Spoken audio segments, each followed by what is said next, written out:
Doctor Ramesh शीस रैना। महाराज जी राधे राधे। भगवान शिव कैसे दिखते हैं और भगवान कृष्ण शिव विष्णु राम कौन है? क्या प्रश्न है? भगवान शिव कैसे दिखते हैं पहला प्रश्न। दूसरा, भगवान सही माने में तो उत्तर है जैसे आप देखना चाहते हो वैसे दिख रहे हैं अब भी। शिव पुराण में लिखा हुआ है, भगवान शिव स्वयं कहते हैं कि मैं समस्त पुरुष रूप हूं और हे भगवती तुम समस्त स्त्री रूप हो, क्योंकि मेरा और तुम्हारा चिन्ह पूरी सृष्टि में, हम शिव पुराण के अंतर्गत कह रहे हैं, जितने भी पुरुष हैं सब शिव स्वरूप हैं और जितनी भी स्त्रियां हैं सब नारी स्वरूप हैं। अब आप किस स्वरूप में महादेव जी को देखना चाहते हैं? सर्व रूप में या रुद्र रूप में या शांत रूप में? किस रूप में? जाती रही भावना जैसी प्रभु मूरत देखी। प्रभु कैसे? तुम्हारी भावना जैसी वैसे।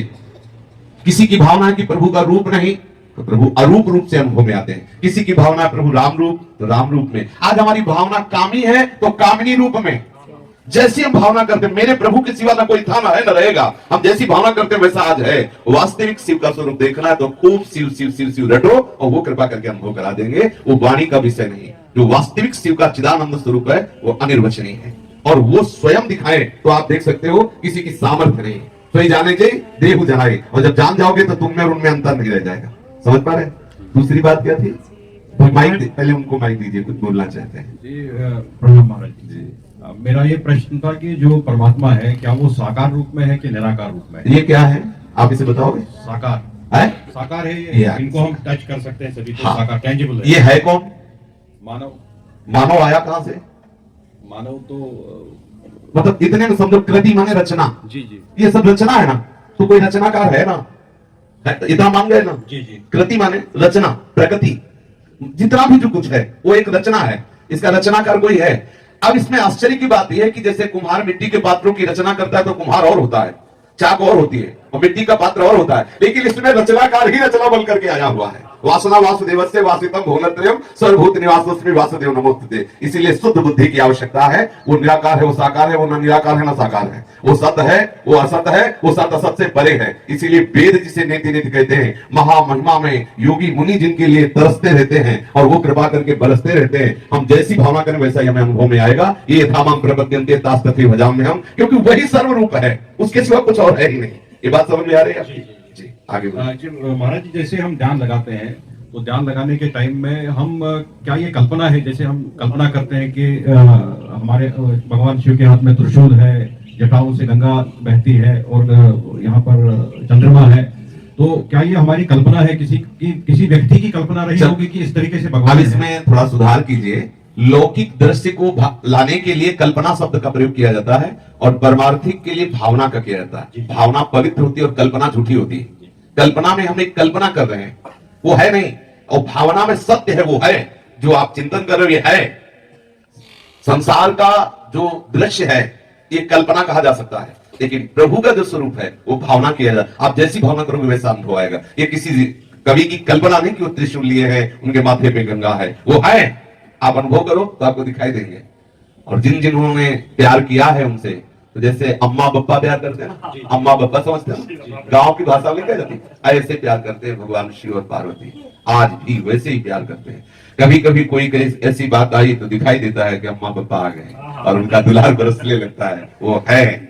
उनकी भावना करो, कल्पना नहीं। कल्पना शब्द एक सांसारिक हो जाता है और भावना शब्द भक्ति से जुड़कर साकार स्वरूप हमारे सामने प्रकाशित कर देता है। समझिए जी। महाराज जी, जैसे शिव और पार्वती है तो हम शास्त्रों में लिखा है ये अर्धनारेश्वर है, एक ही शरीर में दोनों है, तो अर्धनारेश्वर असल बात वही, अलग अलग दोनों फिजिकल फॉर्म्स है, वो वही शरीर अलग अलग है। हम जैसी भावना करते हैं ना वो वैसे एक ही तत्व। पहली बात ये समझ लो, एक ही तत्व है, दूसरा नहीं। वही तत्व लीला के लिए अर्धनारेश्वर बनकर के दिखा रहा है कि आधा मैं शिव हूं, आधा शक्ति हूं।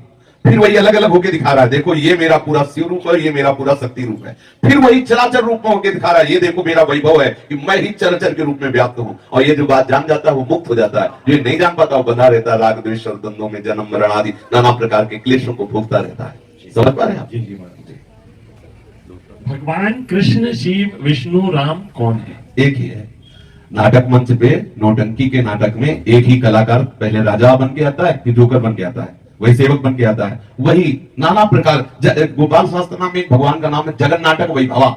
ये जो बड़ा आश्चर्य है, वही दुष्टात्मा बनता है, वही महात्मा बनता है, वही स्त्री बनता है, वही पुरुष बनता है। और नाटक मंद स्वयं है और नाट्यकर्ता भी स्वयं है और नाटक का निर्देशक भी स्वयं, पूरा का पूरा एक ही वही पिता, वही पुत्र, वही पौत्र, वही सार। और यह रहस्य रघुनाथ कर बेग ले जाने कोई, और जो जाने रघुपति कृपा तो सपने मोह न होए। यही ब्रह्म ऋषि महात्मा जन जान गए तो जीवन मुक्त हो गए। और संसारी यही नहीं जान पाते तो लाठी चलाते, मेरे भगवान बड़े तुम्हारे भगवान छोटे, चल रही लाठी। भगवान तो क्या, खोपड़ी फूट रही, छोटे बड़े अस्पतालों में गारी गुत्ताल और निंदा स्तुति। प्रभु एक सम स्वरूप सर्वात्म भाव से सब जगह विराजमान है। वही राम है, वही कृष्ण है, वही शिव है। ये तो बहुत बड़ी बात हो गई। वही दुष्टात्मा है, वही महात्मा है। विद्या विनय संपन्ने ब्राह्मणे गविहस्तनी सुनीत सुभाग्य चा पंडिता समदर्शिना। विद्या विनय संपन्न ब्राह्मण में, गाय में, हाथी में, कुत्ता में, चांडाल में एक ही श्री कृष्ण विराजमान, अर्थात एक ही श्री कृष्ण ये सब बना हुआ है। जो ऐसा जानता है वही पंडित है, वही शिव है, वही सौ है, वही राम है, वही कृष्ण है, वही सब कुछ है। अब कह दिया जाए वही सौ है तो वही कान खड़े होंगे, वही सौ है। और सौ से ही भगवान का अवतार हो रहा है। पृथु और अर्ची अवतार सौ से हो रहा है। वेन के मरे हुए शरीर से भगवान का अवतार हो रहा है, पृथु और अर्ची का। अब बोलो वही है ना, वही शिव है, वही सौ है, वही शक्ति, वही चराचर जगत एक है। जो एक समझ गया वो मुक्त हो गया, जो अनेक समझ गया वही भ्रमित हो गया। बस इतना अंतर है। वही सब रूपों में, वही राम है, वही कृष्ण है, वही शिव है। जहां आप अपने मन को लगा दो वही सबसे बड़ा है और उसी का सारा बसारा है। शिव पुराण देखो तो सबसे बड़े शिव, देवी पुराण देखो तो देवी, भागवत देखो तो सबसे बड़ी देवी, भागवत देखो तो सबसे बड़े कृष्ण, गरुड़ पुराण जहां जो देखो, गणेश जी का देखो सबसे बड़े गणेश, क्योंकि वही सबसे बड़ा तत्व सब रूपों में खेल रहा है। तो कोई कहीं कोई छोटा है नहीं। और हम सब बड़े बनना चाहते हैं, नहीं बने। जिस मार्ग में चले हम सबसे बड़े बने, क्यों? क्योंकि सबसे बड़े का है, इसलिए सब बड़े बनना चाहते हैं।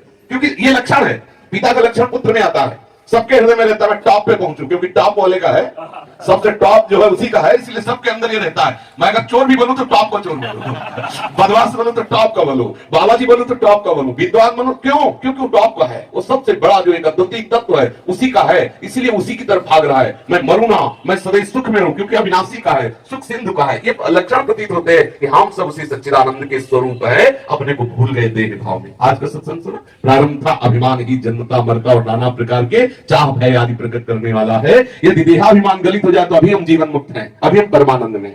समझ गए जी? दोस्तों, मेरी वीडियो अच्छी लगी हो तो चैनल को सब्सक्राइब करना, लाइक करना और कमेंट करना ना भूलें।